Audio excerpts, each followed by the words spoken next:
Hello, everybody. Welcome. We're back. Hello, How you doing tonight? How you guys all doing? Welcome back and welcome to the Seekers Chronicles Paranormal Historians. I was about to mess that one up. Where the history meets the paranormal. How you guys doing? Hey there. Everything good? Yeah. Good? All You good. guys good? Okay, All thank good. you. Show's over. Thank you. Hey, thanks for coming. Yeah, thank you. Yeah. So How's And everyone you- doing in the chat? the Everybody chat, good out there? we got the chat going. Yeah. Yeah. Yeah, Adam's there. Hello, Atom.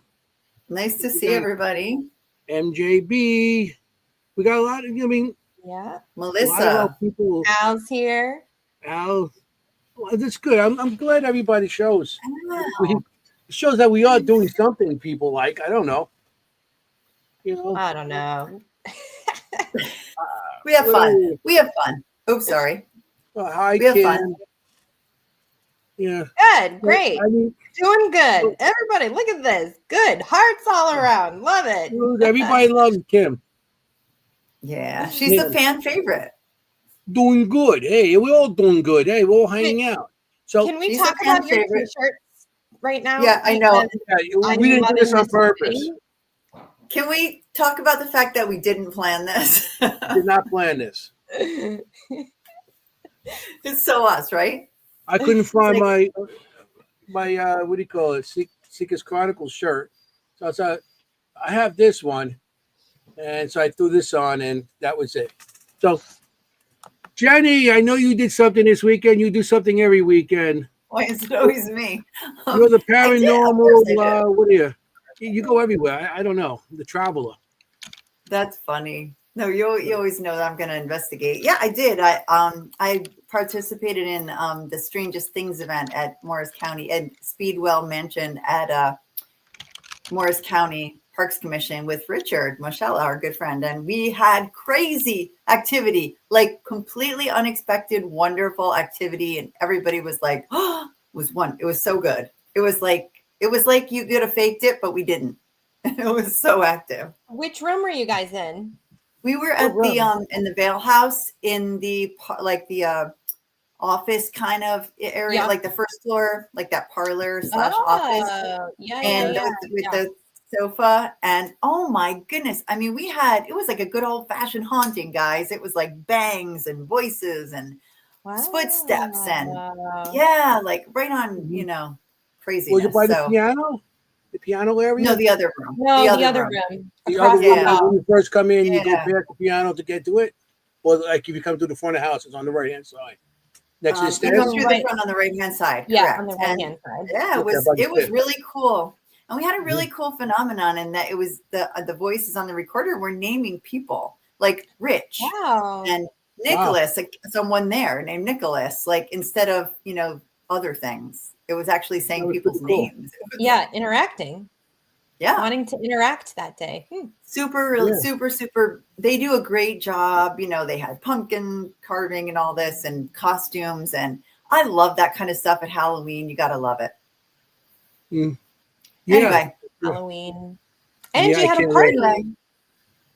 I did. Had my Halloween Yes. party, annual Halloween party. Oh my gosh, still recovering. Oh, I should have took some of those pictures and show them with you in your Ghostbusters outfit. I know. Everyone's like, "You've never been a Ghostbuster." I was like, "It's a little on the nose, but okay, let's do it." Finally. Yeah, it's good. It's good. And this weekend, Kim, I know Yeah, you Kim, like what'd me. you You do? didn't do nothing this weekend. You didn't Oh, do nothing. nothing. No. Did I do Yeah. anything? I don't think I did. Did I? I Did don't you remember. work? I worked. Oh, Okay. well, that's not You nothing. did something. That's not nothing. I was like, wait, did I do anything else? I'm like, I don't think I did. But this weekend, we got a big weekend coming, guys. We The do. Hoover House. Yeah, it is. Well, yes, and Halloween. Halloween. Are you going to be there for Halloween night or no? With us? No, I'm Yeah. having my own Halloween party at my house. Oh, okay. I've What are you Okay. going as me? never had. Well, you're not even going to be here, but you. If No, you no, like you're gonna go spirit, as you're me? more than No, welcome how- to come in spirit. No. Are you going to dress up as Anthony? I did. like anybody me. who's watching, is we gonna actually no, but I have dressed up as a Ghostbuster after the women Ghostbuster movie, Yeah, yeah. and then Kyle was Chris Helmsworth. Oh my gosh, I love He it. wishes. We all do, guys. You wouldn't Oh, go crazy good. over us then. But I love it. that's awesome. Yeah, but this weekend, Halloween night, Chris.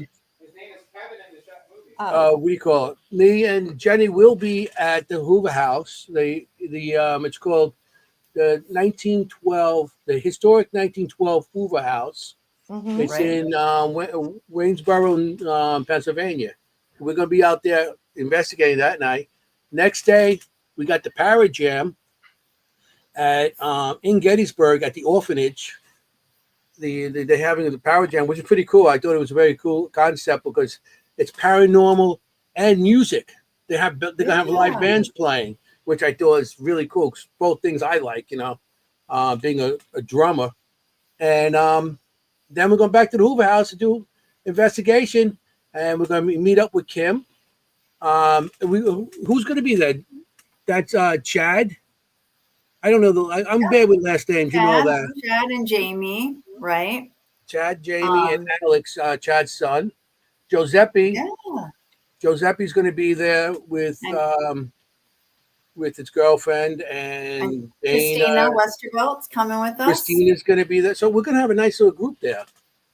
That's going to be awesome. And then the next day, we're promised, it's because of B&B, we're promised a nice breakfast for Sunday morning, which I'm looking forward He's to. already thinking about breakfast. I'm thinking about guys. breakfast. You kidding me? I'm always like, well, you can tell you're Italian when you're on breakfast and you're talking what's going to be for dinner.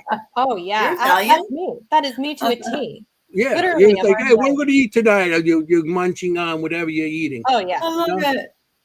It's At like, breakfast, hey, you talk about lunch. At lunch, you talk about dinner. No, we got to talk Yes. about food. Food is the main thing.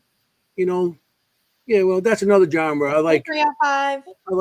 paranormal. I like Hey, food. guys. Isn't food a genre? Paranormal and food. Oh, that sounds pretty good. Paranormal. But this is I going love to it. be my first week. This is going to be my first time in Gettysburg. So I'm really excited. I'm really looking forward to it. Can't wait. I'm already freaking out. So good. Yeah. Yeah. Let us know if you have any visit Yes, experiences. I will. Because I You often two will mine dream already. about them before I get there. I often will dream that. about the locations, and I'll also very detailed messages, dates, names, people. So we'll see. Cool. I'm open to Yeah, that. I can't I'm open wait. to see Mhm. what comes through for that. Yeah, you see what I sent you guys already. I had mine Yep. Yeah. with that Cool-looking guy. guy. And I'm sorry I sent it because I didn't want it. I forgot all about not sending it to you, Kim. But it doesn't matter No. Well, because I you think don't I like got to it. know. But the whole thing is, I sent it to them. They have no idea. I sent it to Pam and Steve also. Oh, They have no idea who really? it is. And Oh, Pam well. said she's going to ask Steve if he knows anybody. So Make sure we Nice. use that in our investigation. Anyway, Yeah. guys, Yeah. tonight is, So- by the way, double nickel tonight. 55, episode 55. who's 55? Double nickel. Number It's of episode 55 tonight. transformation. Oh, us. Oh, yeah. Just bringing it back. Those nickels. Yes. And we have a great We guest have a guest. tonight. Yes.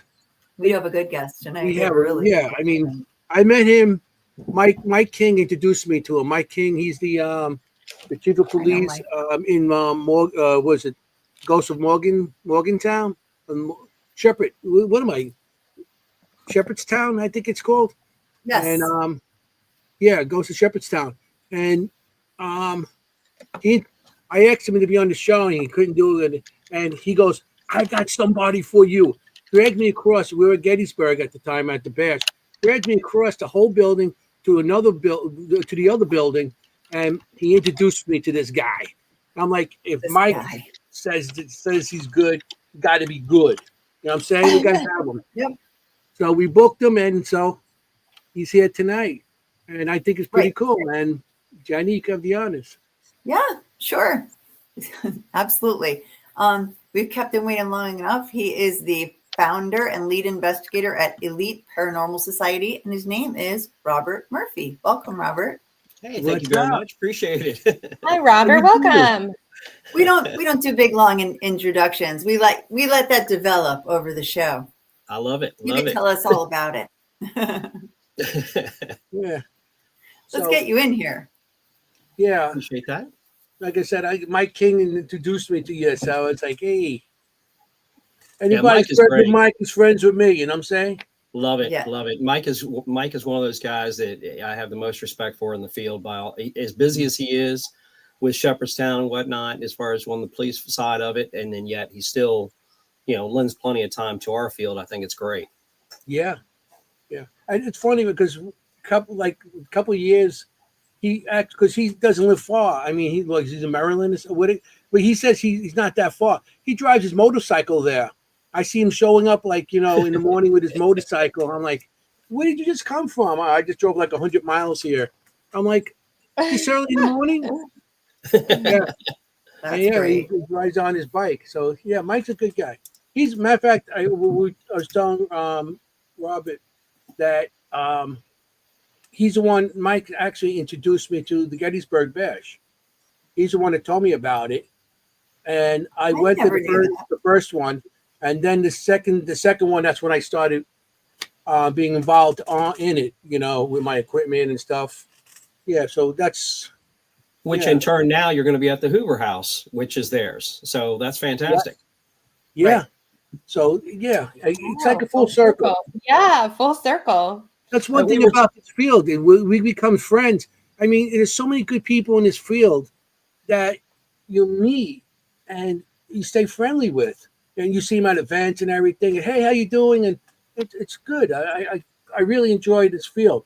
It is refreshing in that sense because, we're all so busy nowadays, we kind of go our own ways or whatnot, but we constantly are crossing paths with one another. And it doesn't matter how much time's been in between. We always have something to talk about.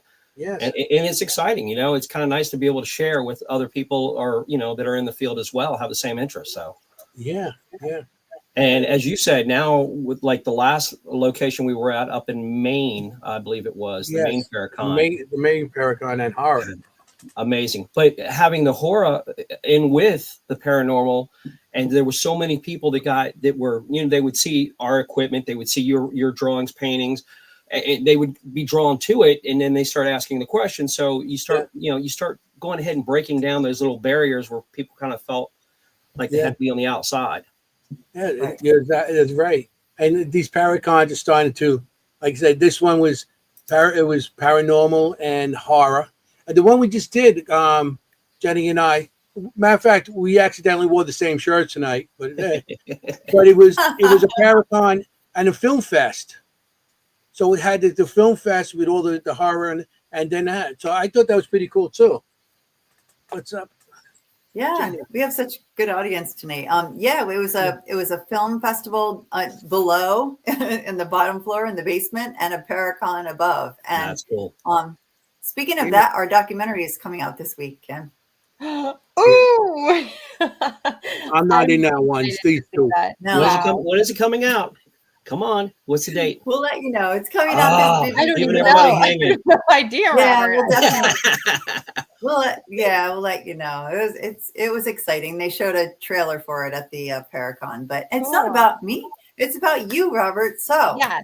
you're going to get the question. You're going to get the question that everybody asks. Bring it on. How did you get here? That's what I like to ask. How did you How get did you here? start with the paranormal? I mean, we all have our stories of seeing something and everything, but everybody's different.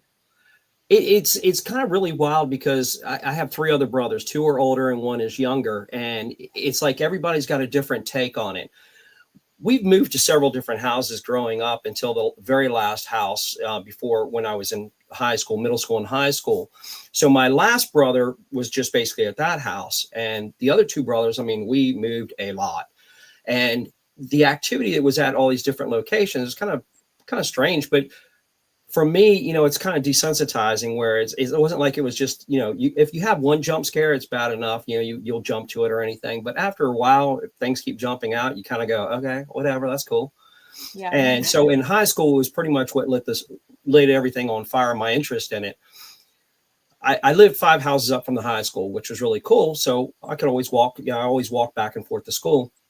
And if my friends stopped by before I got there or something, or if I was out and somebody stopped by, they'd wait for me in my room. No big deal. One night I came home, though, it was from a dance, and my mom says, you got a visitor in your room. I was like, okay, who is it? She's like, and she, at this point, she wasn't a Bible thumper, but she just was the type that would read the Bible every night, didn't drink, didn't curse, didn't do anything. Boy, have things changed. But she's like, no, I don't think it's, I don't think it's a person, it's something else, and I ain't going up there to find out. And her and my brother, my little brother, stayed sitting on the couch where they could just watch ahead of them. They were scared all night until I got home. So I go up there, and to me it was cool. It's on the second floor. The second floor is elongated, and you have the eave of the house that slopes down. So my bed is on one side of the room, and my dresser is on the other side of the room. Including that night, and for a week straight, everything that got put on this wall over here by the dresser, when I would come back to my room, it would all be busted up against the drywall on this side. Oh my God. Wow. It was so cool. I just wanted to see it, because it's like, there's nobody doing it. I mean, I knew it wasn't my little brother, and I knew obviously it wasn't my mother, but the idea that could happen, I mean, to me, that was just fascinating. I've always been I've hunted almost all my life. So I've been in the woods ever since I was very young, when it's dark and whatnot. I'm very comfortable with it. So to me, it was just another aspect of taking things away from where we're led to believe what can't happen. And then all of a sudden here at 18, what can't happen is absolutely happening, And I've got one brother that will absolutely sleep with a nightlight every night and cannot talk about ghosts, spirits, or anything else. He's just ain't gonna have nothing to do with it. Another brother, I keep trying to get him out in the field, and he's like, yeah, no, it ain't happening. And my other brother just stays kind of distant. He'll send me a book every once in a while on how to ghost hunt or something. And hey, I appreciate that. Thank you very much. As close as I'll get. Yeah, that's about it. I appreciate the fact that he knows me so well. He's got to send me books on how to do it. I appreciate that. Just in case. So I'm sure it's a good intent. What's that? Did they all have experiences in the house? Yeah. Everybody's had experiences. The neat part with that house in particular, for 2 weeks straight, for a while, I was a manager of a fast food pizza place. And I would come home, and my family was the type that everybody would sit and watch like Dukes of Hazzard or something. You just get home and everybody's sitting in the living room watching TV. And I came home and I went into the kitchen, and this little gray blur starts going around basically at the bottom of the cabinet. And it's like, I chase it to a corner, and it's like, it's not there. I'm from the country. I know about rats. I know about mice, the whole 9 yards. And it's like, okay, this doesn't make any sense. It's just gone. So I came out, I said, hey, did somebody just get a kitten or something? I mean, I'm tired. I know that, but my God, this thing is fast. And everybody starts laughing because everybody's already seen it. We have it for 2 weeks straight. Well, about 10 years later, after we've moved out, other people have moved in and whatnot, we were renting at the time. A friend of ours that knew the family was there knew about the past history. And he's like, yeah, they just want to know, what is that little gray thing that keeps shooting around the baseboards and around the radiators and stuff? So it was cool that here it is happening again. Yeah. This is And sounds everyone's very describing it the interesting. same way. What's that? Yeah. Go ahead, Jenny. Oh, I was just saying, I'm always interested when people describe it the same way. Like you said, the little gray thing. Everybody's calling it the little gray thing. That's interesting. Nobody could make out details of it. It was still that gray little blur that was going. It was so cool because it was still in the same area. It was fantastic. But, and are you still associated with this property, or is this no, a house? No. And yeah, that was just one of those fun ones in the past. Where was it? That one was actually in Maryland. It's in Ashton, Maryland. It's called Ashton. It was just and again, at that time we really weren't investigating at that time. It was just to be experiencing things that were happening. It was very common for us to think, because my brother and I we were in high school at the same time, and my mom worked quite a bit of the time.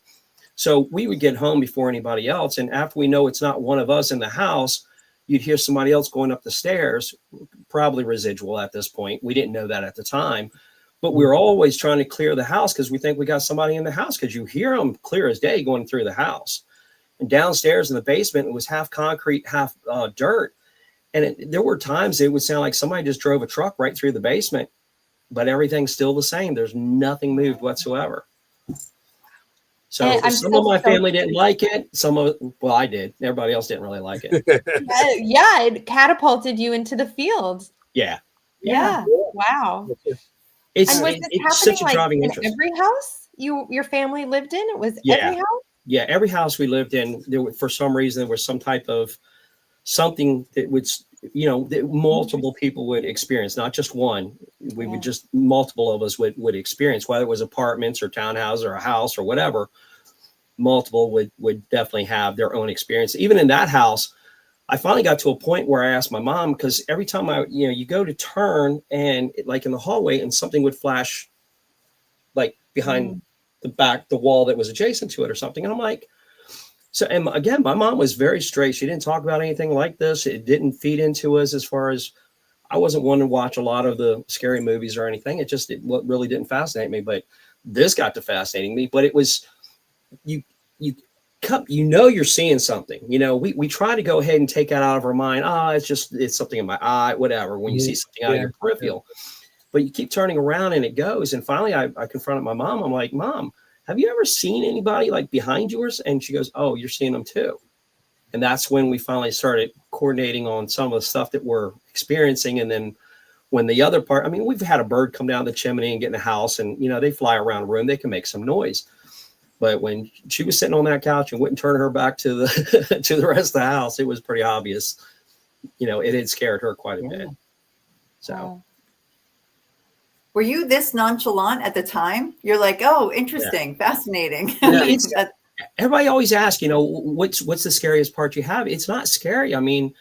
I've gone from there, and now I'm at a point, well, for quite a while here recently, not recently, quite a while, you do the regular investigation. I did a lot of residential investigation, but then it turned pretty abruptly. It turned to actually treating the location. So I'm fortunate enough that I get to see a lot of things that people will never, ever see. And good for them. A lot of people can't handle what you'd see. And it sounds like, I know I sound like a fruitcake when I talk about it and everything, but it's so cool. I'm just looking to help the family get back on track living. I treat locations and I treat people.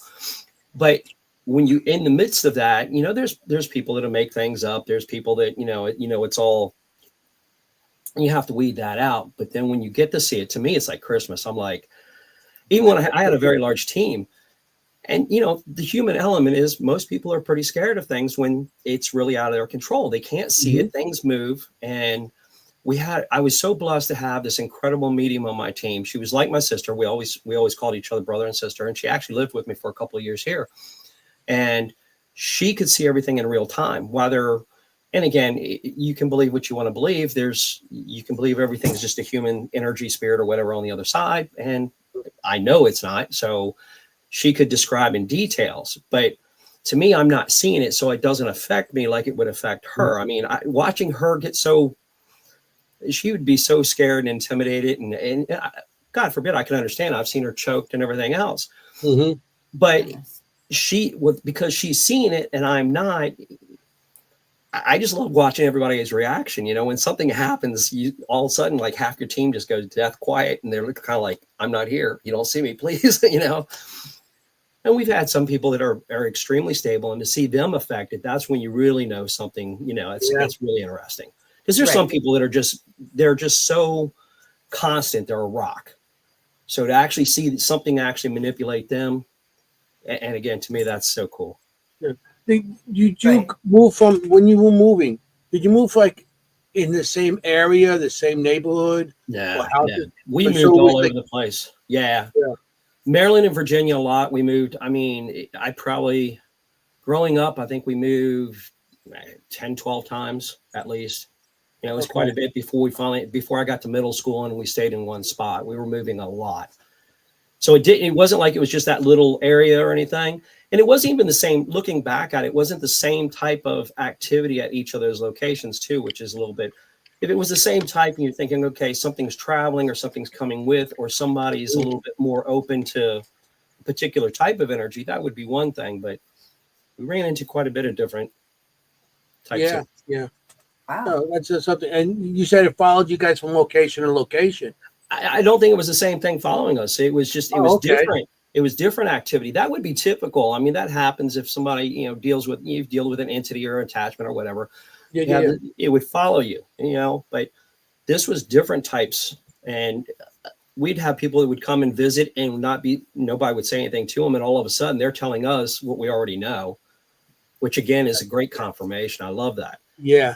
As an investigator, that was one of the best parts. Is we've had some really good locations, and we have this one. It was a Masonic temple, and it was great because the Masons there believed in the power of three, and it wasn't the power of three like witchcraft or anything else. It was the power of three that they got to have three of them before they're going to walk through that place because they were very nervous, which is great.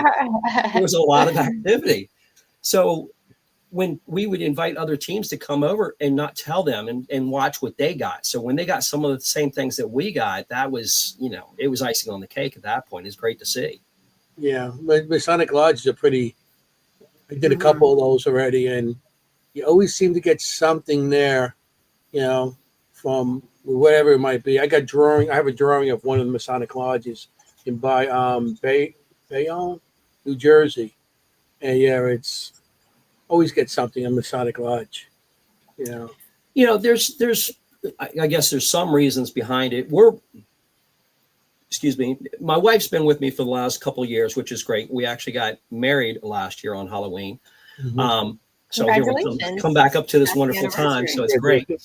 But ever since she's been with me and while we were dating, she's been into the paranormal as well. And, a lot of people just been blessed. I mean, a lot of people you're lucky to ever get any type of activity when you go to a location. And it's just the opposite for us. We typically, and I'm big on debunking. I mean, I will do anything I can. And if there's a question about it, if it's equipment, you got to watch for batteries, stuff like that, other, RF signals, whatever.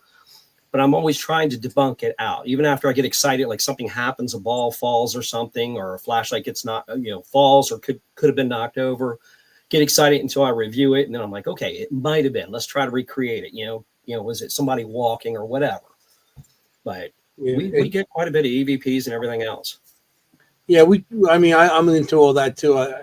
Everything that's out there, everybody's showing you all their evidence, and it's not, I try to debunk stuff also because not everything's haunted. Not everything is a spirit. Not everything, out there is what they're trying to push out there. It's not always, and with my stuff, you'll never see anything that I don't truly believe it's something. Or I go with my groups of people and show them and see what they say. Right. Also, get other people's opinions. Because I know people get their feelings hurt about it because, everybody wants a cardboard cookie. Everybody wants to say, hey, I got something. And, I would personally, I don't want to have something and then find out 5 years later I was completely wrong for the last 5 years thinking I got something. Yeah. So I'd prefer to go ahead and rip the Band-Aid off somebody first and go, look, I can recreate that real easy. Let me just show you and actually do a video and show them. Yeah. At that point, you got to call it for what it is. It's not, you can't determine enough to go ahead and say, yeah, that was something paranormal. And people are way too quick for it. It's like a picture. Everybody wants to turn around and give a response when they see a picture. Well, one picture is not enough to go on. Unfortunately, I'm sorry, but what is the lighting conditions? Where's the lighting coming from? There's so much more to it. And having pictures during the daytime and the same perception, all of that, you recreate it and then see where you go from so you can start taking it out. Yeah, like the weather. A lot of things with the weather, with pictures, videos, even audio. You can always get something to recreate that, and the weather affects it. People don't realize that. I don't take that into effect. If the place is damp, you got water drip, you got some. It's always, you can always find, and you sit there, and that's what I try to do when it comes to, you sit and you sit there and you just concentrate. You don't have to go, oh, this, just concentrate on what it could be. Yep. And, a lot of times it's not a haunting, it's not a spirit and stuff, like I said. And I do a lot of debunking on my stuff, and you're right. People get mad at you. They send you pictures. You got a picture, and you're looking at the picture, and you're like, that's a lens flare from. I had one person send me, and it was at a wedding, and there's two girls standing there, and the guy saying, "I think grandma." Somebody was at the wedding, or there was a spirit at the wedding. I'm looking at it. I said, "Did you flash a picture? This picture's a flash picture." You go, "Yeah." I said, "Look at her earrings. She had diamond earrings on. You can see the diamond earring lit, and there was a big orb on the side because the diamond earring sent a lens flare. Now you got a lens flare on you, and you're like, that's not an orb. That's just a reflection off the earring." And oh man, this guy wouldn't talk to me ever again. A lot of Really? people show me old No, photographs. you don't know what you're talking about. This and this. I said, if you don't think I know what I'm talking about, why'd you send me in the first place? Right, right. Yeah. A lot of the old photographs, That's a good question of, there are spirits there at your family's wedding. There always are. Just because they don't show up on camera doesn't mean that they're not there. Yeah. And it actually also brings up another good point, Robert. You were talking about the technology in the photos and being able to change them. I feel like sometimes we've come through this part where we are using all of this technology in the photos and this and this and that, and now we have AI, and it's almost like it is so hard to believe anything you see nowadays, which for me as a medium is great because now I feel like we can actually come back into going into the places and just experiencing and really using that experience, your own experience, trusting your own experience versus what you're seeing on a camera or catching on an infrared, So when I deal with residential, I mean, one of the things having somebody that's gifted is leaps and bounds a blessing. I mean, it's incredible. And I had one on my team well before most other people had them on their team. And it doesn't matter. Even when she lived with me, I was constantly testing, and constantly pushing the envelope. When I met her originally, she could do reads face to face. That's how she could read somebody. But she could see things. It's like if we go to Gettysburg, if anything over 100 years, she sees it in black and white, but she would see the actual battle playing out. She could tell me where there's things in the ground, Native American artifacts. And she'd be like, just dig right here. It's wintertime. I ain't digging this person's yard, whatever, But she was incredibly accurate. It was amazing. But when we did the investigations, we did a lot of them live. What I've never done so far is go with a 360 camera, but I want a 360 camera as far as to be able to, so people can just look around while you're doing it. There's nothing to hide. If you're a true investigator and you're really trying to go at it, there's going to be downtime, there's going to be boring times, and there's going to be activity, if you approach it the right way. But everybody wants to go in originally, they watch the shows and they go in with this cookie cutter approach. And it's like, first of all, my medium was able to go ahead and give me a lot of information, more so than what she actually knew. Besides, we'd be live and she'd say, "Rob, there's a little boy right here." And she'd start describing the little boy. And so you have to go into a role play mode where I can't see him. I don't know he's there or she's there or whatever, but I'm going to start engaging and trying to go ahead. But when you play the video again, all of a sudden you got this little kid answering me. And anybody, you could see it's not edited. You go back. I mean, other people were watching our videos and letting us know what part to watch because they were capturing this stuff. So you have a medium. Here's your confirmation of what this medium's been telling me. This medium's saying this little boy named Kenny, and now I got this little boy talking to me. I mean, that's perfect confirmation. And before we'd go to the location, she'd give me information. And at first we used to just jot it down. Then I had her texting it because then it would timestamp. It would date and timestamp her information. And clients, they give you certain information, but they definitely don't give you all the information that a medium or psychic might pick up on. And so when I go to the client and I go, "Hey, here, read this," and the client knows what they've shared with me or what they haven't, and they're going, how do you know this? That builds the credibility as far as with that person who's gifted. And again, that's all fairness to the gifted person. There's plenty of people that are going to always question them, go, "Oh no, whatever."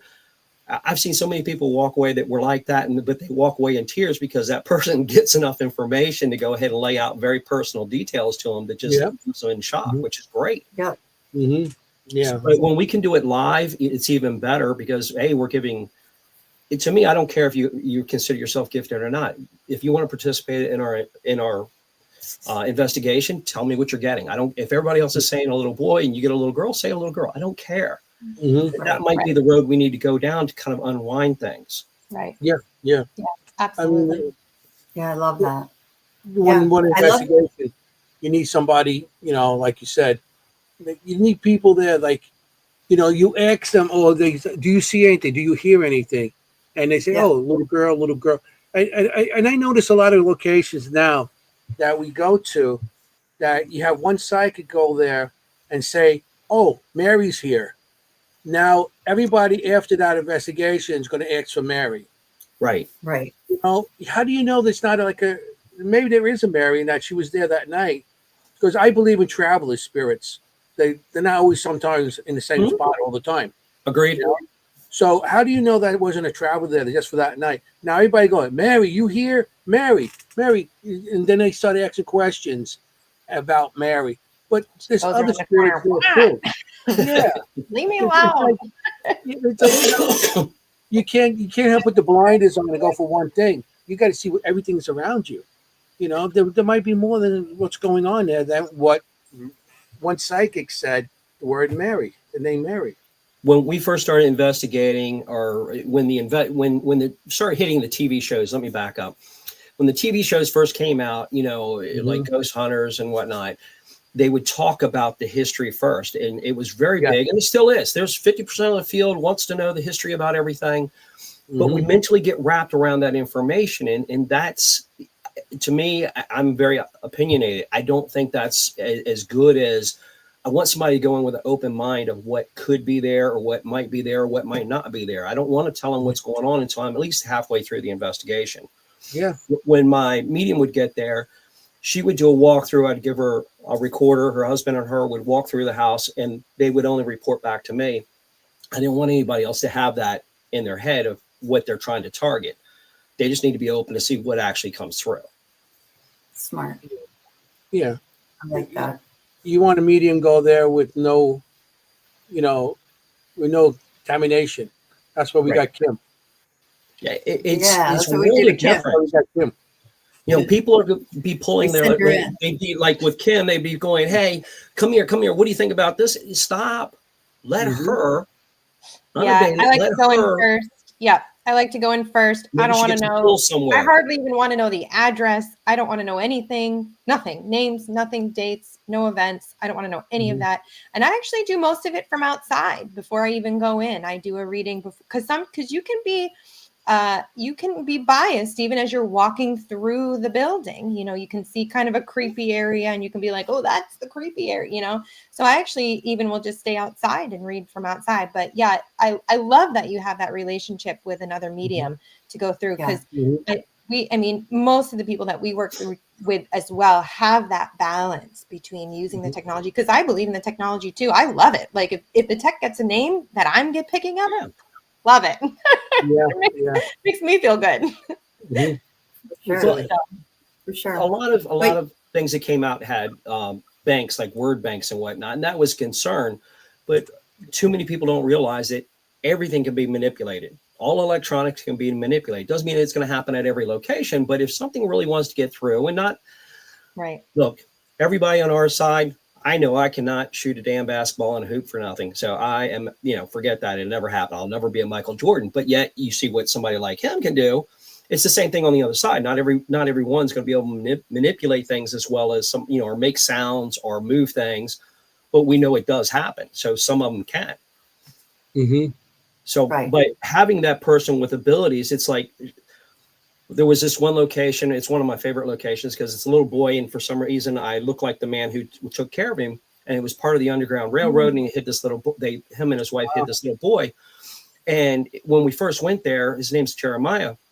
And when we first went there for the first couple of rounds, my rounds are about 45 minutes to 60 minutes. When we investigate, we break up into groups and make sure we're not contaminating and investigate. But I did outside for the first 2 rounds, and my medium came to me and she's like, Rob, would you please go upstairs with the homeowners and please go in there? He's been watching you out the window the entire time.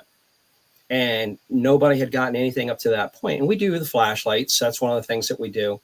And I'm not in for, I mean, you could try to debunk it. Good luck. Mathematically, after a while, is what I'm looking at. Science is about math. It's about being able to repetitiously repeat and have a constant outcome. And I would use, like up there at that point, I was using 6 flashlights, and this little boy picked up on the flashlights the fastest. And I have a 10-second window. I don't care about what happens in 2 minutes, 3 minutes, whatever. But you have 3 lights at first, start with 3 lights, have 3 lights down. I'm like, if you're here, can you just turn the light on the left? And it comes on, the first one comes on within 10 seconds. You say, okay, whatever. I always discount the first time. And then say, okay, back away, just turn it off. And it goes back off. And before long, I could say, okay, can you turn all 3 of them on? And then I'd go up to 6. And then I'd say, can you turn them all on? And they go, and they're all on. Wow. And now everybody's like, holy, because half my team hadn't seen this at this point. And they're like, get out, this can't be real. And the homeowner's eyes are about yay big. And so I was like, all right, I need you to do me a favor. Miss Lee is the one who's letting you stay here in her house and everything. So I need you to be a good boy. And when I first started talking going back to my medium, she's right, Rob, slow down. He's not educated. Use small words, slow down. And it was good because she would teach me that. Unknowing to her, she's really teaching me a lot. It's like if we go to a location, I always sit on the floor.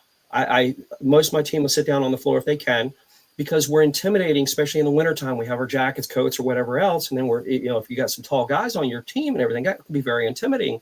Mm-hmm. Whereas if we sit down on the floor, they're more likely to come to us. Let them come to us, excuse me.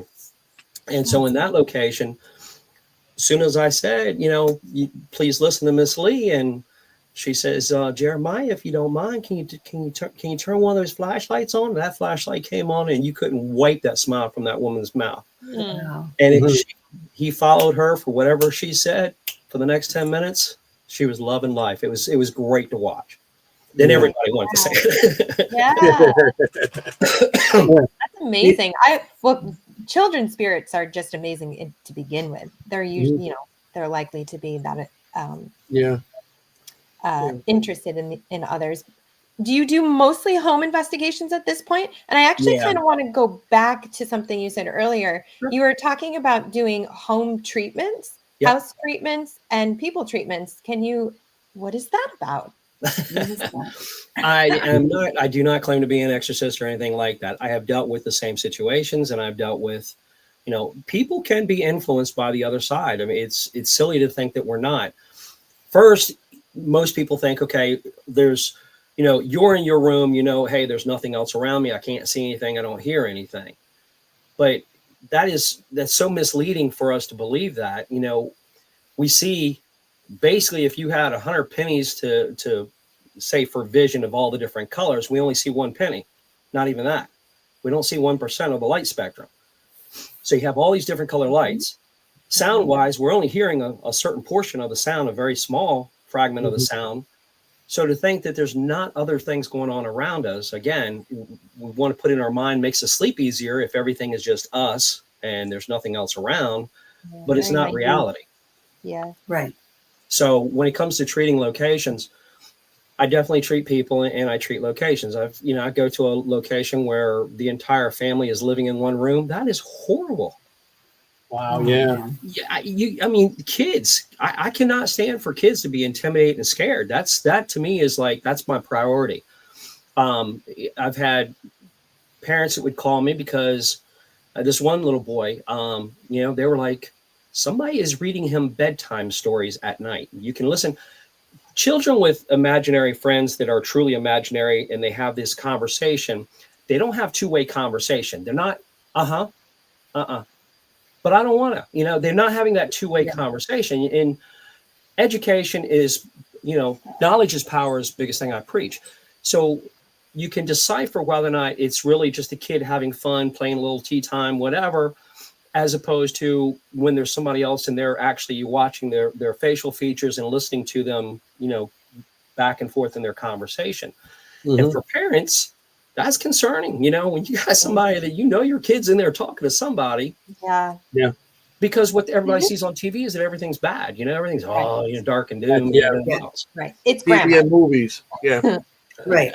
And it's unfortunate, but too often it's not. Too often it's a loved one, somebody's watching over, a friend, or whatever. Right. we had one of the earlier cases. It was I was on a different team for about 2 months. I had joined a team, and then it was just kind of what not to do. So I like, yeah, no, I'll just make my own team. But when we did an investigation, and during the investigation, I was doing the video, and I remember we had one young lady, and she was talented. She definitely had some gifts, and she would see video clips, and she goes, "Oh my gosh, I see this man on fire outside working on a car." And she's like, "Oh my God." The homeowner's wife was like, "Oh my God, that was Ray's best friend. That really happened." So there was some confirmation there. Then when we were on our way to go back and sit down with them, let them know what we'd found, on the reveal, the same young lady turned around to me. We were riding over there in the car, and she turned around to me and she says, "Rob, I see a little girl drawing a picture, and she's drawing 3 different colors. It's orange, yellow, and red, and it's a man on fire.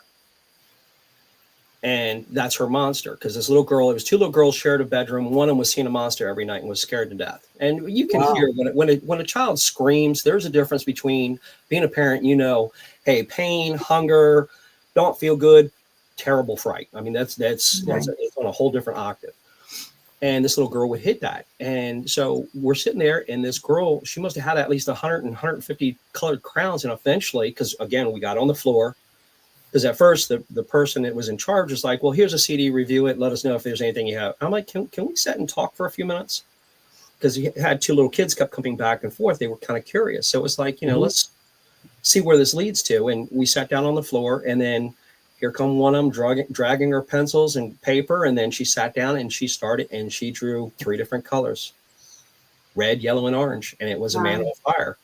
So I was like, "If you don't mind, I'm just going to go upstairs for a minute." And I went upstairs by myself, and I explained to the gentleman, I was like, "Look, you can't show yourself. Unfortunately, this little girl is able to see you, but she's seeing you in your death state, and it's scaring her. And I thank you so much for watching after her." And it might seem like I'm completely, but the girl never had an issue again. So after you do it enough times, after a while, I'm role playing, because again, I can't see the person there. Mm-hmm. You learn to know there's something credible happening here. Nobody was there to see it. The little girl didn't know what I did, but why is she now suddenly not scared anymore? Right. I think you make a really good point, Robert, and that's TV a little bit too, and that we always have this impression that spirits are not going to leave, that they're angry, or they're going to hang on, and that we can't just speak to them like we would speak to, each other, right? Like you said, just explain it.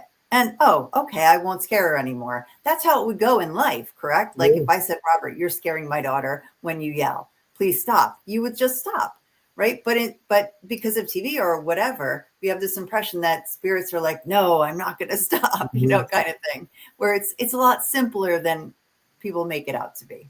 Yeah, everything's demon. They forget they're just human beings that we can reason with sometimes. Yeah, to your point, they've made it up that everything is demonic, everything's this horrible dread and everything. And it's like they're dead, they're zombies, and they're no longer people. And it's like, that's why you miss so much. And I truly believe that so many people don't connect with the other side, because they don't treat them just like me and you. And we know if you mess with if you disrespect, you're either not going to get interaction, or you're not going to appreciate the interaction you get. We know that happens. Enough times you go out in the field, and you can find out how well that. So if somebody goes and they're aggressive or they're disrespectful, and they're like, they never capture anything, and that's the reason for it. Who wants to talk to somebody that's nasty? Yeah, exactly. The field, with the movies, I think Poltergeist is one of the movies that started with all the horror, with all the paranormal, and that's I think one of the first movies that really started all that, and then of course TV has to come in and make everything demonetized. So that everybody's afraid, and I get told this all the time that we're looking for demons from very religious people, saying, "Oh, I'm not looking for demons. I'm not looking for the devil. These are spirits. These were people at one time." That's right. Even in with it that, you know, whether it's coming from the Bible Belt, which it gets a lot thicker and a lot heavier down there as far as for, you know, you can't interact. That's against it. Stop, for the love of God. You know, here we are. I do most of mine is based on Christianity. I do not consider myself a very religious person in the sense of one particular religion. I think all of them have quite a bit of truth to them. Mhm. So, you know, that's for somebody else to judge. There's only one person I'm worried about judging. But getting away from, you don't see enough of the stories of what really happens. Look, if it's a medium or a psychic and they're giving somebody closure because they're talking and they know exactly what this person sounds like, and this person who's had this loss is suffering so bad, this person that's gifted is now in front of them and able to go ahead and give them that closure, let them know they're all right. That's an amazing part. I had a location where this woman, we called it the Murray House actually, and we had a snowstorm coming in, and one of my team members, it was a girlfriend of hers from ages ago, and she had remembered, oh, my friend's on a team, which was the woman that was on my team, and they had lost the family home, the home that her grandfather had built, whatever, and they're about to foreclose on it. But the people that were there at the time were hoarders. They had just tons of stuff, and she wanted to get out. If there was anything there that she was meant to get out, she wanted to get it out. And so I took a couple of things up there, the Ghost Meter Pro, because it, you know, makes sounds and has some flashy lights, the K2 flashy lights. For people that aren't into it, they're just like, wow, you know, they just go nuts about it. Bells and whistles, they call it. Right. But it would go, both of them would make, the lights would go crazy on the K2 every time this woman asked are you upset that we lost the house? And it get to a point where she probably asked that question at least 20 times. I was just ready to be like, would you please stop asking the same questions? The reaction of both these pieces of equipment would be absolutely crazy. And after I changed the battery in them 3 different times, because I'm like, okay, it's got to be a battery, you know, and it's got to be this. I can't debunk it anymore. And I'm like, holy shit. By the time we were done, to make it story short, she's asking, are you upset at me? And nothing would happen. And are you upset we're losing it? Of course, it would go nuts. Is it in my room? Nothing. Is it in your old room? Nothing. Whatever. Is it in the garage? And the garage is detached. And every time she asked about the garage. Snowstorm comes. We're leaving 3 o'clock in the morning. The woman says, okay, I'm going to lay down until it gets light out so I can go out and look. I had her and the team member go out there, and in the same spot twice, the equipment went crazy. Ultimately, she finds 16 ounces of gold the next morning. Oh, wow. If that's demons, can I have some? You know, it's a bad thing. If you can tell me what's bad about that, I didn't get a postcard, and I'm still a little irritated by that. But you know, that was fantastic. The woman got 16 ounces of gold, for God's sakes. That's awesome. You know. Boy, I hope that happens to me on my next investigation. Right. Yeah, From her relatives across the veil, giving her the heads up that there was something. I actually had something very similar like that happen to me. We were leaving my grandmother's house. We were selling it. And I kept getting this in my head. The coins are here. The coins are here. So I love collecting coins, and all the coins I have are from my family. And I just kept saying, oh, the coins are here. So I'm looking, I go in a drawer. There's this small heart-shaped little box. I have no idea why she even had this. And in it were coins from 1863 or something like that. And I still have them to this day. And they're probably, I mean, they're not worth like, 60 ounces. That's amazing. Yeah, I mean, if you ask, they'll provide, they'll answer. They want to help you. They're family. Yeah. Right. Love that. Even in the worst I always cases. end up with the bills. I always got to pay out. The spirits never give me anything. The only spirits give me is you owe this, you owe that. I don't understand. They show Anthony where his bills are. Yeah, that's what they are. They put them right in front of me. It's like, oh, I know that one. Did you forget something, Anthony, right here? Oh my goodness. Even in the worst cases, though, there are, I don't care how you look at it, there are loved ones on the other side that are looking out for the people, and of course, they'll make the connection. They'll make, I'll have somebody and they'll be like, well, Rob, you don't understand. I called 20 different people and you're the only one that's called me back. Now, we know we get busy and this is not the only job we have, obviously, so, but when you watch it happen enough times where the cards just go your particular way for what you're supposed to take care of, and it all works out. Yeah. I truly believe that's their help trying to get things done. you know. Yeah. See, when my mother comes through, like I said, when I think about my mother or something, I always find a quarter. Nice. And I mean, in the weirdest place, I found a quarter in the refrigerator one time. In the refrigerator. Yeah. By the I lasagna. mean, Yeah, I was yeah, gonna yeah, say yeah. buy I had to pay for the, buy I the had to pay, cannoli. I had to buy the cannoli drink. Yeah, We have um, a drinking game on this show, Robert. When we say cannoli, we drink. everybody has a drink. Alrighty. We haven't been Welcome saying to the as much drinking as game. in the past, but so I find quarters whenever I think about my mom Everyone or said something it. like that. Buy the. Yeah, I wish a cannoli was a quarter. Yeah, drink again. I said cannoli. That's funny. But you're so right, Robert, about this idea. And one of the things that I love about doing these investigations as well, doing the residential or people reach out, is empowering people back into their space. Because there is this idea that, and it's not a new idea. I mean, this has been a long thousands of years. We've believed that spirits have power over us and can possess. I mean, this goes back to shamanism, thousands and thousands of years. So it's not a new idea that TV is, well, just exploiting. But Right. But when you can go into a home and you can just explain what's happening and say, I see what you're seeing. I see what you're experiencing. I believe you. Here's my tools that are also showing that. And then empowering them back into their space is really meaningful. It is. You're influencing the entire family, whether it's one person or multiple people, and you can influence somebody. I mean, you can bring them from the brink. I mean, some people, unfortunately, we know have taken the wrong steps and because they were so distraught for it. It's no different it seems like a long time ago. I graduated back in the 80s, and it's like, if you said that you could hear or talk to dead people or whatever, they put you in that special little room on the 4th floor for observations, and it's like, how many people are still put away because they can hear or see, who are, now we call you mediums or psychics or whatever, it's gifted. Yeah. But True. there wasn't enough known, and then people were too worried about it. And it's like, you get the wrong, like I said earlier about the Bible Belt. Oh, that's the work of the devil. And then this happens. It's unfortunate. And most of it's out of fear. To your point, Kim, fear. I say knowledge is power. When I'm dealing with a client, the biggest thing to get to them is to make sure, A, they need to know there's hope. It's frustrating because you get teams that go out there, and there's different people that are doing this for different reasons. You got thrill seekers. Hey, you're fine to be a thrill seeker. If that's really what your go is, and that you just like having fun at it, great, but just be honest about it. Others want to investigate, and that's great too.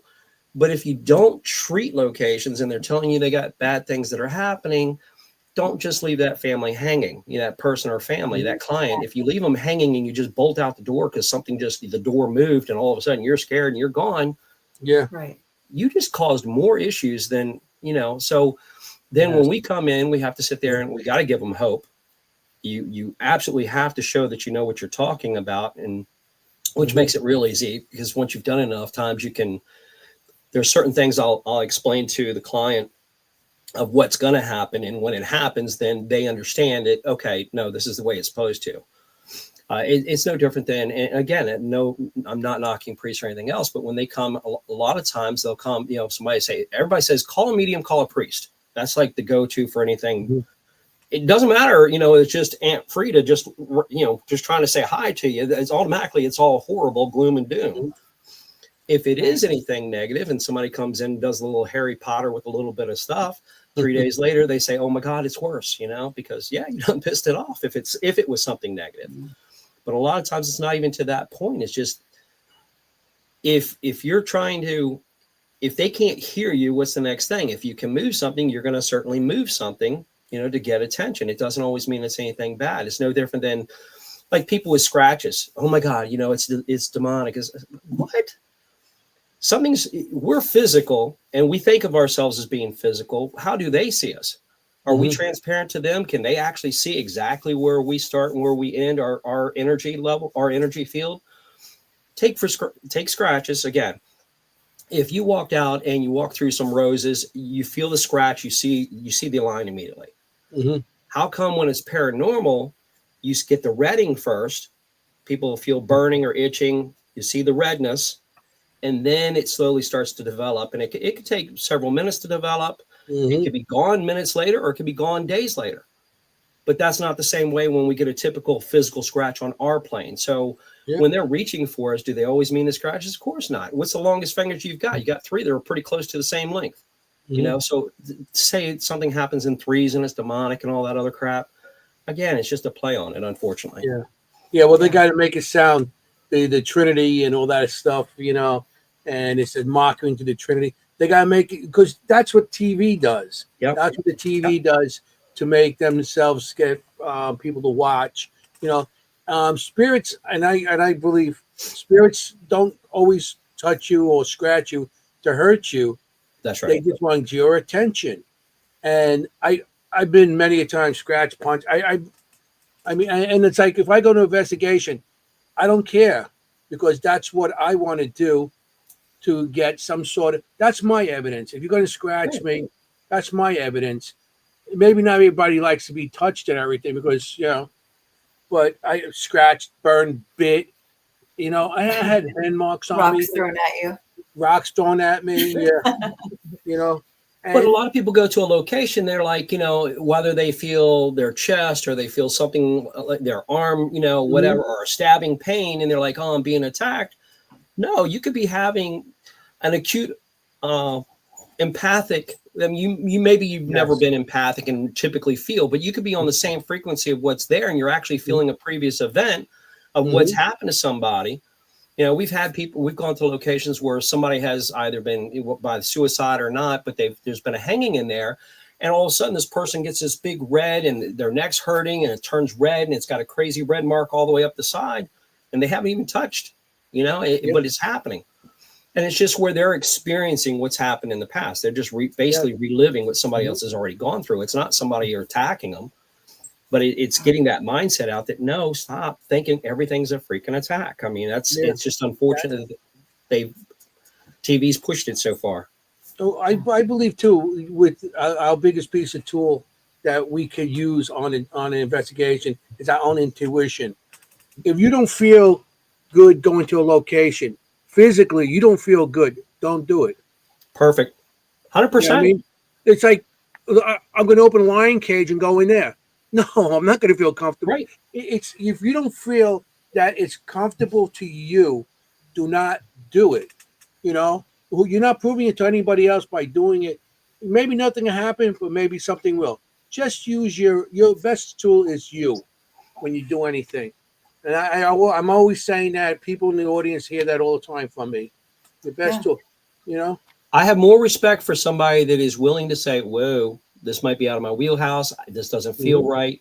I can respect that person much more than I can somebody that wants to pretend they have Superman juice and walk in there and then things go south. I mean, you're not doing anybody any favors.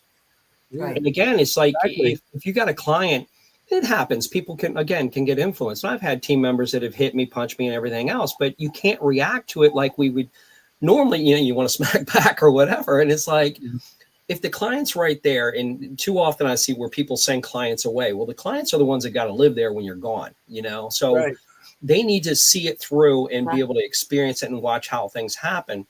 And if you lose your composure, what is that going to do for the client? So even when I had a large team, I knew I couldn't, because if I did, I know my team's going to flip. And if they flip, I know the client's going to lose their mind. That's not going to help anybody. So I laugh a lot. Exactly. That's a great point. It's like go ahead, Jenny. Go ahead, Jenny. No, you go. Go ahead. Well, I'm glad you brought up the scratches, because on your website you have a lot of pictures of scratches on there. Yes. Like really intense. But it's really neat, because the worst one is you see the one where it's the back and you can see all the lines coming down and whatnot.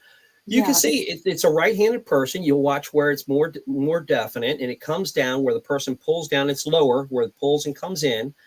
That's a 14-year-old kid, and then comes from a higher on the left-hand side of the back and comes down. That happened right there.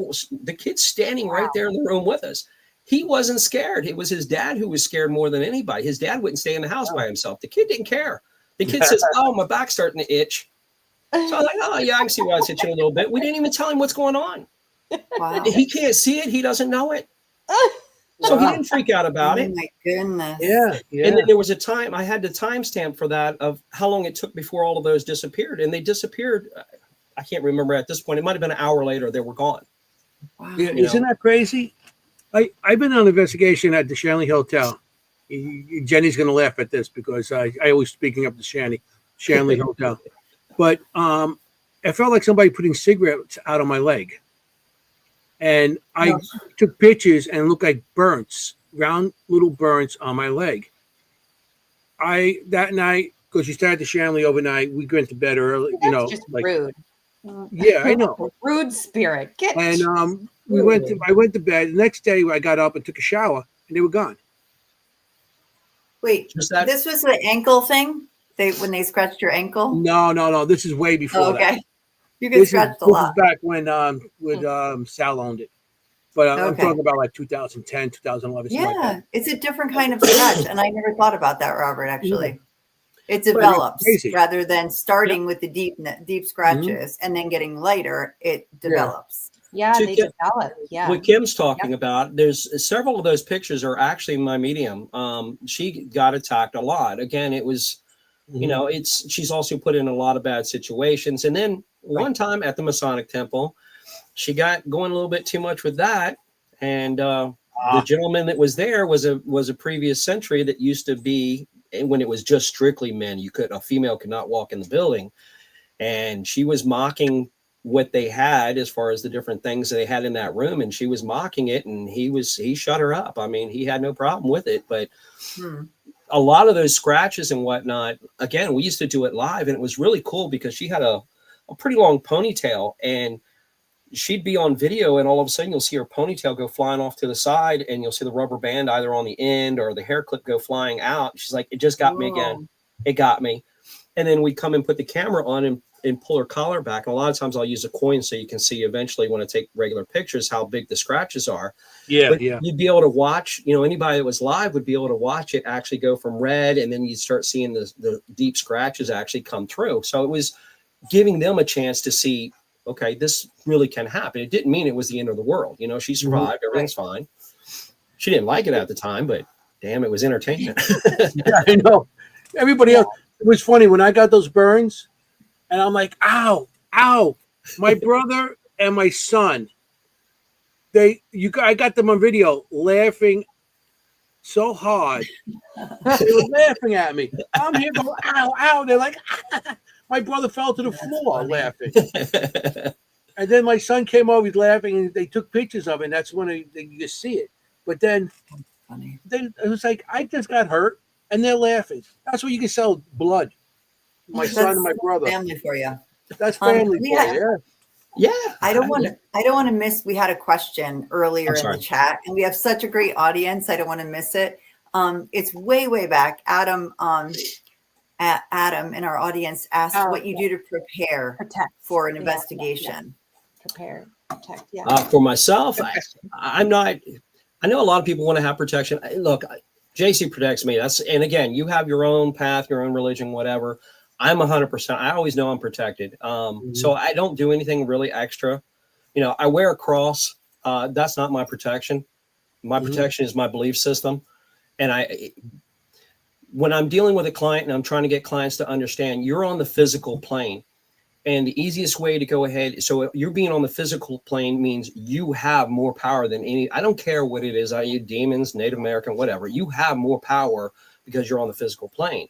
Problem is everybody gives that up as soon as they get scared. That's why it always tries to cause fear. You get scared, you just gave that up. You don't realize, and now all of a sudden you're at their mercy. And even if you get used to, if the household gets used to the door slamming, well, then it's going to start beating on the wall or something or whatever. It's going to elevate it if it needs to keep that fear factor up. I use Trojan for protection. What do you use? Trojan. Oh my God. Oh, that's the other show. It's not this show. Wrong show, Anthony. I'm sorry. Hey. Tim, how about yourself? Me, I go in. I've been doing it such a long time that I go in, I say the prayer. I say the Lord's Prayer when I go in. Okay. And that, I feel that's one of the one things that does protect me. I also carry a bag of all my mother's saints and everything. And I have a little bag of that. And I feel that if something wants to mess with me, they got to deal with my old Sicilian mom first. And I know she knows how to swing that wooden spoon. Fair. Okay. Yeah, So that's they got to deal with my mom yeah. first. So, yeah. Kim, how about you? Yeah, you bring up a good point, Robert, about the energy going in. So I don't really do anything either. I don't really I have a very strict policy about my own house. There is nothing allowed in my own house or on my own property. That I've been very strict about. But when I go into other locations, I don't really do anything. I have a very firm internal intention that there is nothing that is allowed to this is non-negotiable. There isn't any negotiations about it. This is my energy, my space. I'm here to communicate. I'm here to tell your story. I'm here to help you, blah, blah, blah, blah, blah. And that's it. And there's no discussions. Because the second your energy starts to waver, that's an opening. That's right. So yeah. Jenny?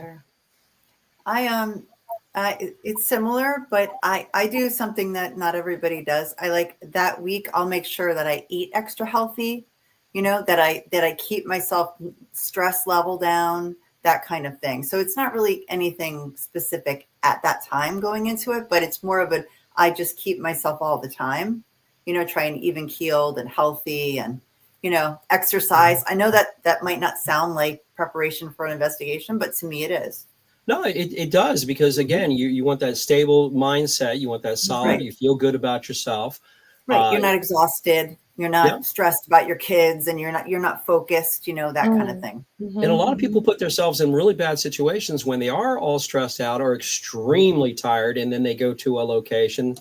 They're easily influenced at that point. Right. And Kim, to your point, intent, man. Intent is extremely important. Right. Mm-hmm. Yeah, I agree. I wanted to bring up, I got to put some pictures. You also sell equipment, and do you make any equipment or just sell it? Oh, no, we definitely make the equipment. We sell, there's a K2 that we sell as well. We don't make those, but the equipment, my wife and I have been building equipment. We just love it. We love building equipment. Before it was mostly motion sensors and EMF detectors. We're not allowed to say REM pod because the REM pod is trademarked, whatever. It works the same way, but better because trigger objects. I had a young lady, this one in particular, very simple. It's just like anything else where you'd have the bell itself, the spirit bell. So if you get something comes close to it, it's going to light up in case you're not seeing. You can have sound or no sound. But the idea was, besides building regular equipment, was taking it a little bit further for us. If I have something that can light it up, that's one thing. But I want something that's going to be not influenced by a battery or RF signal or something else. So if something rings it, that has to be physical manipulation. Kind of like the Jack in the Box. That too. There you go. Awesome. Thank you. With the lights and everything. Nice. It's extremely sensitive. Hospitality bill's been around for a long, long time. And a young lady came up during one of our shows and she says, have you ever thought about using a bell? And for her, just like I would for anybody else who has an idea, if I create it, I'll send them the first one. And then if it's something that makes sense, that's one of our hottest items. More people have had interaction as far as with the bell than anything. That's cool.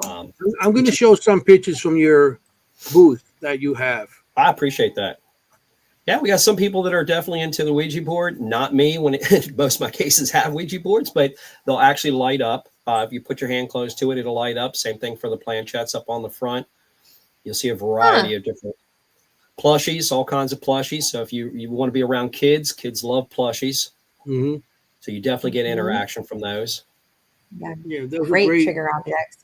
Yes. Some more. Interesting. I haven't seen the Ouija board that lights up like that. That's I really know creative. that piques my interest. Yeah, you made that yourself. Come back up to the screen for a second when you get a chance, if you don't mind. Yes. You made that. So yeah, just taking the Ouija board and Cool. It's got two little buttons underneath. One's going to be for power. One's going to be for sound. And so something gets close to it. I got to get my hands out of the way. Oh, And it looks like you Oh, I built turned it someone a off. fire truck too. I turned it off. Wow. oh, that sounds great. A fire truck. Yeah. So, we're Ooh. talking about energy coming Love through. If that's sitting there and it starts lighting up and you don't have any other power source there, there's a possibility. Now, of course, you're still going to go through your debunking process, but it's just another, again, a lot of people are into the Ouija boards. Yeah. I mean, what do you put? Are those chargeable or are they just regular batteries? Most of them are 9-volt batteries. The bell, because we've had quite a bit of one of the first locations I put the bell is the Real Ditto House down in Kentucky.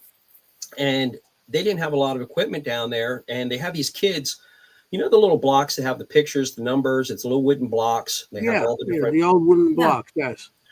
They keep putting them in this little tray and they put all the blocks in there. The blocks are always moved. The kids are always playing with them. Same thing for little stones or crystals. They put them on all the stairs. The next morning, you might find one over in the nut bowl, one over on the kitchen counter, whatever. They're moved. So it's like, okay, let's go ahead and play with the bell. So they get in and they'll start playing with the bell a lot, really going off with it. And Denise is like, yeah, it keeps us up all the time. I'm like, well, there's a switch to cut the sound off. She's like, yeah, but we like hearing it. So they keep it running. Problem is they go through so many 9 volts because they just constantly play with it. Mm-hmm. So I've gone to a point where you can go ahead and just plug them in. I can make them so I can make pretty much any equipment where you can just plug it in and just leave it set. So if somebody wants to have a camera, a static cam, and they just want to run it overnight or endlessly, they can do that. No problem. That's cool. I just thought about this. A bell is so much more recognizable than so much of the other technology that we use for interactions. I mean, a bell has been, I don't know how long a bell has been around, but at least into the 1800s. Yep. Yeah. Has been used. And they would understand that a bell is getting someone's attention. You know what I mean? Like I ring a bell to get someone's attention. Yep. Yeah, well, Right, like a bells used to be hotel. used back then. Yeah, I don't know why I never thought They about used to that. warn. They used to warn the towns, the bells from attacks, and the bells. Like you're right, the bells go back, maybe Further than 1,000 Ouija years or boards. so. Because I used to ring the bell when the attacks and come to town, so everybody could hear. Yep. Further than the So, radio. yeah, bells been around a very long time. Yeah. But it was an idea from anybody can have a really good idea. And in this case, it's been our number one seller. I mean, it's been going crazy, and multiple places are reporting hearing the bell actually ring, which means unless you got a cat running on the counter where it's setting, other than that, what's going to ring it? Mm-hmm. Yeah. I'm going to show this picture too. I thought this was pretty cool. This thing, look, that's pretty cool. Oh, wow. So a motion sensor. And you got to remember, in the dark, it's a lot better in the dark because you have it. It's loud enough to get your attention. It just sat as soon as something triggers it off, and it just flashes different colors. That's cool looking. Yeah, How did you get to make all this colors on this? equipment? The eyes and the nose and everything. That's pretty cool. They are cool. I just have a quick question about the bell, really quick. Did you say that you can adjust the sensitivity? No, there is one that's called the dead bell, and this was not made to copycat the dead bell. The dead bell has a sensitivity button. Doesn't really make a lot of sense to me. If I'm investigating, I want to know if I get close to it, am I going to set it off? Yeah. Electromagnetic energy is what we're talking about. If we have it, Einstein proved it's not going to be destroyed. So if they're on the other side, they should have the same energy. As a builder or as an investigator, I want to know what's going to set this off. Mm-hmm. It's going to be my energy that's going to set it off. Then I want to know that. Whereas the other object, if you turn around and you can turn it up or turn it down, well, it shouldn't be pinging a lot more. So you're basically saying, okay, if I turn it so it's sensitive, there's more ghost here. Yeah. No, and making more sensitive waves in the air because he set it off, like on the K2. But even with that, your hands won't set it off. Okay. Right. So I want something that I know they can set off. That's just me. A good question. I have just the bell. Yep. So I'm figuring if they could set this off. Yeah. That is there's some sort of power. They got some sort of energy to do that. And so sometimes the electronics to me, because being everybody in the audience, everybody heard, I'm a retired electrician, so I know how fluctuation of how electricity always tries to find a way, and there's a nick in the wire, it will find a way to go somewhere else, and it can be manipulated. To me, electricity can be manipulated in certain ways. Yep. Now, I just got a plain bell. If this goes off during the investigation, like I said, to me, That'd be I'm amazing. old fashioned. I like the old ways. Yeah, that's either a person or Yeah. paranormal. Like there's no Yeah. in between if it. Yeah, Yeah, as long as there's no pets running around to hit into it, you're That's true. going with that. That's the reason why we went with this. Yeah, that's At the cool. same place with down in That is so cool. Kentucky, it's the same idea. Play it so that it would turn around and Jack in the Box. Obviously, it'll pop up. Yeah. They'll Yeah. take it and crank it most of the way, but they won't. And the only way it pops up is when you go far enough. I don't know why I have to hold it a certain way. Then it pops up. It's mechanical. But when they turn it so far and then they stop, but when they come back, it's popped up. That is wild. Oh. So you get a These two trying were to taking go. it to that next level. We want them to do something physical to make it actually happen. Gosh, Yeah, yeah. the box is the worst toy. Whoever Yeah. invented that is I know, I agree. It's like I it's like always a game a little bit operation. demonic. And it's like so What's up stressful. with that? Yeah. So stressful. It's so funny because the generations have changed so much. We grew up with clowns, everything was fine. Now everybody's got issues with any type of clown or anything that pops up. Right. And having those at vendor shows, I should set a camera up because it's I'm more afraid of that than probably like the Ouija board. Like I would not want to do the Jack in the Box, knowing at some point. Yeah. It's just all right. What gonna- about a simple doll? Well, Yeah, I know. okay. I'm glad we talked about the elephant in the room because if we didn't, I was going to bring it up by the end. With the doll. Okay. Yeah, the My doll. doll. What's going on with the doll? Listen. She just dropped an octave when she was talking. What do you mean? What's going on with the doll? I know. You're She's freaked out by afraid the doll. dolls. I don't like She doesn't dolls. like dolls. Dolls were real popular, obviously. With kids, they're very popular. And even Mhm. with women, they were extremely popular. For a while, a lot of women had dolls and they'd lay them on their bed or anything else. These are a lot more sensitive. So, again, the idea is to have a trigger object. Something's going to come to Oh, it. it's a trigger object. Got it. So Got it's it. still Yeah, I EMF. love that. Anything gets close An to it, EMF it's going to trigger light it up. Anthony, you need that in your repertoire. You need it Yeah. in your, I your got my doll twin. cabinet. The twins need a friend, Anthony. I The got the twins need a lullaby friend. dolls, the Bella dolls, and they move and they talk and they do all kinds of stuff. And Kim's afraid of it. And it's weird how they just, we were at a place and the dolls were answering questions they're supposed to babble, more babbling and maybe mama, dada type of thing. And they were answering. The one doll even said bullshit. So Goes bullshit. I was What? there. yeah. Yeah. And everybody was like, what did she say? And another one, because I got two of the same exact Kim, doll. nope. And I'm there, the doll says, Rob it. As I'm like, why are you saying Rob? Somebody was walking over, they had a little doll, the Robert doll, Yeah. and they were walking over, and I didn't know, I didn't see them, they're coming from behind.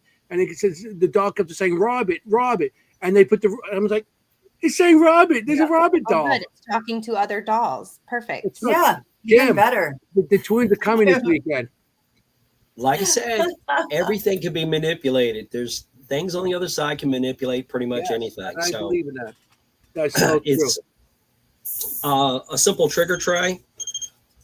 So if you want to place anything in, if you go to a place that has, that like an old gambling saloon or whatever, you want to put cards in here or chips in here. Anytime something gets close to it, it's going to set it off. That's great. Cookies Like for it's similar kids, to a Something clip. like that. jacks, I was or gonna- anything like that. I was going to suggest one because like a cup and put coins in there. Yeah. And that's because we used to do that. We used to get the alligator clips with a wire and put it to my RAM pod on the antenna and then run into this. And it worked so much because everybody was trying to get the coin. I was going to suggest something like that. Maybe you guys can make, but it seems like you got something already. Yeah, Yeah, I like people the tray. people That's have used nice. money for it as Yeah, well. that's a good And idea. again, it was another young lady's idea. She's like, how about if we could have something, because she had these. We were out on an investigation. She wanted to have something that if they went to reach for it, would let her know. Yeah. I was Right. like, fine, we'll call it the trigger tray, and that's what we made it out to be, which Pretty came cool. out good. Okay. I like And to it. your point, as far as Yeah. cups, I had another person. Tea is very big in her family, and so she wanted a tea set. So I actually have that set up already. I've got that. So one cup you can pick up and act like you're drinking or whatever. The other cup, if anything goes towards the other cup or goes towards the main thing of tea anyway, either one of those are basically the antennas. It would set it off. So That's why. I Very want to cool. show a couple more of your things here. sure. Because I mean, I think it's pretty cool. I put this one here for Jenny.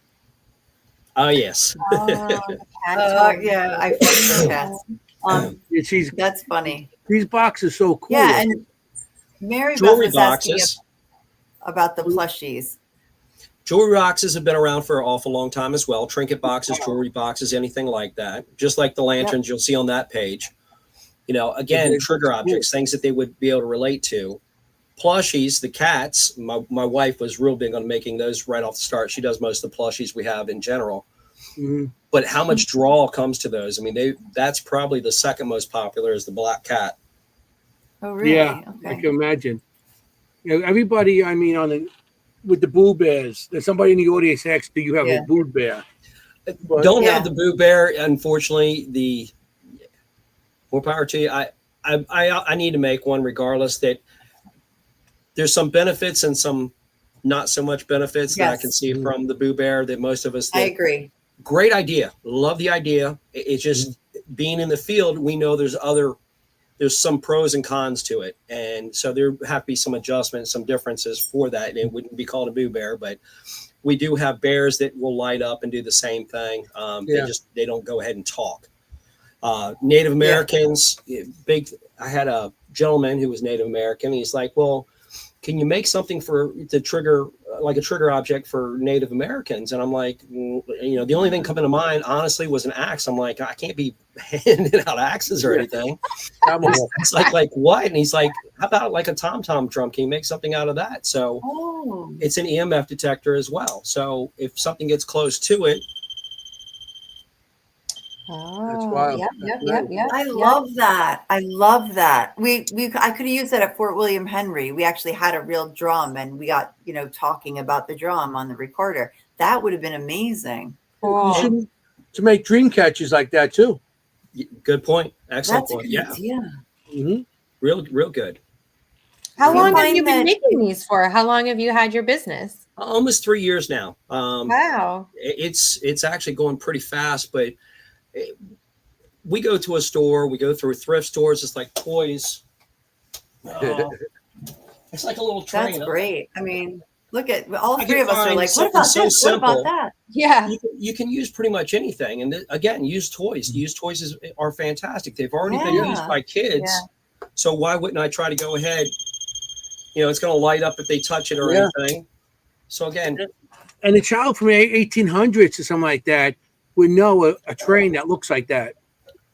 the fire truck, I've only made a couple of those, but the return on them has been phenomenal already. So it's wild because you don't know exactly who we're going to have a draw to, but when it goes to the other side, just which they're really going to go after. And Right. don't ever expect, and this is a problem with a lot of people, that they expect every piece of equipment to work at every location. If it does, it's probably broke. Besides a recorder, it's not going to. Yes. Everybody on the other side does not want to go ahead and play with everything that you're going to walk out there with, unfortunately. Right. And learning how to use the equipment. And just because something goes off, something goes off one time, I always tell everybody, just first time, just throw it away. Forget it. Call it random, whatever. It's nice. It should give you a little excitement to go, okay, hold on, something might have done that. But you want it to go ahead and be corresponding with the questions you're asking, or when you're asking them to do it, and set your own little window when you're investigating. It's like I said about the flashlights, a flashlight that goes off randomly or just flashes and incoherent, that doesn't really tell me anything. But if I can have them turn the left one on and the right one on and leave the center alone, yet they've all been lit up at one point or another, that's telling me a lot more than just one just flickering on and going back off or whatever. So having any equipment, that's very important. Yeah, equipment. I mean, right now, when I first started, we used to go to Home Depot and hardware stores when they existed, mom and pop stores, and buy our EMF meters and any kind of meters, anything that we had, we used to go to stores, and they, or we would make our own. I used to make my own dowsing rods out of coat hangers, do metal coat hangers. It's how everything to now with the equipment, how the equipment helps out a lot. It's better than walking around the coat hangers. You just sit down and it's much better than that. Or the Radio 35 Shack. millimeter camera. Yeah, Radio Shack. I got my Shack hack somewhere over here. Do you remember Radio Shack, Kim? Yes, I do remember Radio Shack. Oh, get out. I didn't think she would have. I'll be damned. Yes. Yeah, I know. The equipment, the way it came now, the way it is with the what you make, and with thermal, everything that was started didn't start as a ghost hunting equipment. It started as something to do with construction, or with the fire department, or something, with someone wanting the services. Right. So it's interesting how those things turn into now with all the ghost hunting as it used for paranormal investigation or whatever it may be used for. But from when it started to now, how everything just, I guess, changed and made it pretty cool. A little easier to carry one piece of equipment than 15 pieces of different equipment. Yeah, now somebody else can struggle through making it, and I'll be quiet. Yeah. You don't have to struggle through making it yourself. That's cool. I see where Mary Beth was talking about doing something with feathers. I've got it's a peace pipe that a person did a 3D print on. So it's a peace pipe. I've got it on an artificial log, and it's got feathers on both sides of it. And it's like at Lake Shawnee, it's very much Native American down there. Mm-hmm. And so we're looking to go back down so that we can, again, see how it goes down there with it. But it's love the ideas, because that's the best part of any of these shows, being online, networking, being at vendor shows, is the fact that people will talk, Right. If you're hesitant about talking, please don't be hesitant about talking. Throw your 2 cents into the ring, because you might have the golden 2 cents, honestly. Yeah. Right. I never discredit anybody. All you need one idea. Yep. All you need is that one idea. You mentioned Lake Shawnee. What's that, West Virginia? West Virginia, yes. The abandoned amusement park. Oh, I've been wanting to go there so bad. We went there. It was a few months ago when we went down there, and the person that we went with, she goes there regularly, probably 4 or 5 times a year. She's very consistent about going down there. She's an amazing individual, Jacqueline. And the last time, though, and you never know what somebody might drag to a location or bring to a location or conjure up at a location or whatever, but we got into some really different stuff that's not typically there, and it was neat to see the difference of the way it interacted. And there's a lot of different devices out there. Everybody's got what used to be the spirit boxes. Now there's like 5 or 8 different things that are called a spirit box. I like the SB7 spirit box, and then the portals are the same way. Also. But she's got one, and it was pretty cool, because when things went south, I had walked away, and then things went south, and they called me back, and I come on, and at the time it was the women there, and this was getting very rude. What was coming out, definitely not coming over any radio stations. The words that were coming out towards the women, kind of a dead giveaway that it's not radio station. But it was really getting kind of nasty towards them and everything. And then I always keep a case when I'm treating a location or when things are going south. I try to make sure I do some protection. And it was funny how quick first it's, you hear these voices, and it's like, well, he's not the Pope. And then, oh, he's into Christianity. But it was calling out the stuff that I was doing, which was really cool. So when you have that type of interaction spontaneously, that's really neat. But Lake Shawnee is an amazing place, and it's got some crazy history to it as well. West Not just Virginia an has some of the abandoned best amusement park. places, you know. West Virginia Yeah. does. I mean, Trans Yes. Allegheny, I've been there a couple times. The what do you call it? West Virginia Penitentiary, I've been there. Yeah, Moundsville, yeah. Yeah, Mansfield. Mount was it Mountsville? Moundsville, yeah. Mountsville, yeah. I've been there a couple times too. But Shawnee, everybody, when I go down there, you got to go there. You got to go there. And I haven't got myself to go down there yet, but I would like to try that one day. It's one of my places I would love to go to. Yeah, it's an amusement park that was for kids. You know, you see the stories and stuff like that. Yeah, but you know, I also like to find new places because some of these places are such they are investigated to death. Yes. No pun. No pun. Yeah. Well, my wife and I just bought a house actually because of some friends of ours they do the ghost tours in Gettysburg, but they really hadn't been going on investigations. And then during one of these ghost tours, this young lady starts telling about this house up in PA and just what's happened at this location. It's not a very big house or anything. It's a 2-story, 3-bedroom. And ultimately we ended up buying it because the gentleman that we bought it from, he bought it from a woman. She was an elderly woman, but she was in the middle of baking a cake, and whatever got to be too much for her, she turned the oven off and walked out. That was it. She was done. Really? And this gentleman will not come inside the house for nothing. I thought he'd want to see the improvements or anything we've done. He will not set foot inside this house. He was, nope, Katie barred the door, here, almost give it away type thing. It was like, but he didn't want somebody who didn't know what they were in for to get a hold of this house. Mhm. He was very conscious, morally conscious about that, which is, yeah. I had a location before where it was a realtor, and a realtor's like Rob, he called me up. He talked to my medium at the time. She bought the house. She bought a house from him previously. So he hit her up first, and she's like, oh, you got to call Rob. I can tell you what's there, but I don't deal with it. You got to deal with, talk to him about that. And so he hit me up and he's like, Rob, I've sold this house, the same house 3 times in 1 year. I can't sell it again in 1 year. I was like, well, way to have some morals. Okay. I mean, my gosh, people were just up and leaving everything they had because they were so intimidated by this house. Wow. That was a good one. That was a good house though. That was crazy good in my way, but the next owners that came in never had an issue. So. Right. Yeah.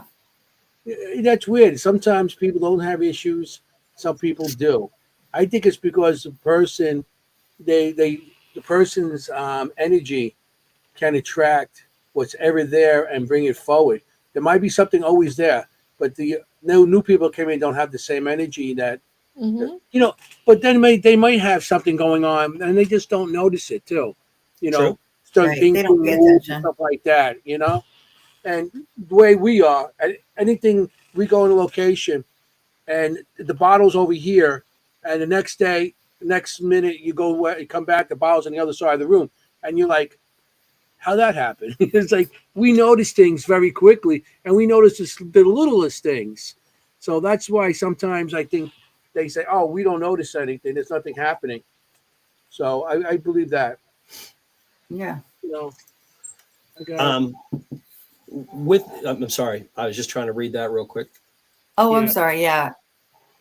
Yeah. Jenny, you're dropping the ball. We're going to have to dock you.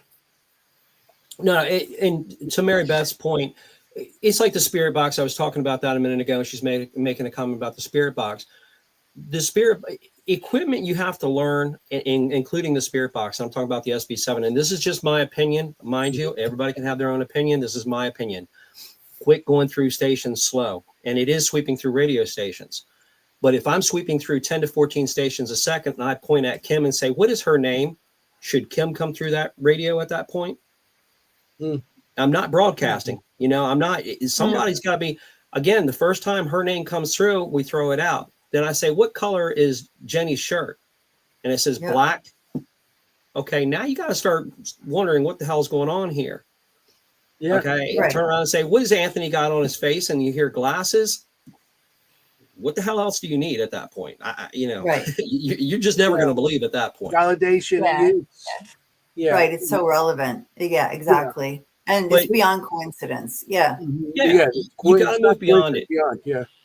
Yeah. I mean, It's like using a maybe it could be whiteboard. I use coincidence, whiteboards. but still, a know, whiteboard.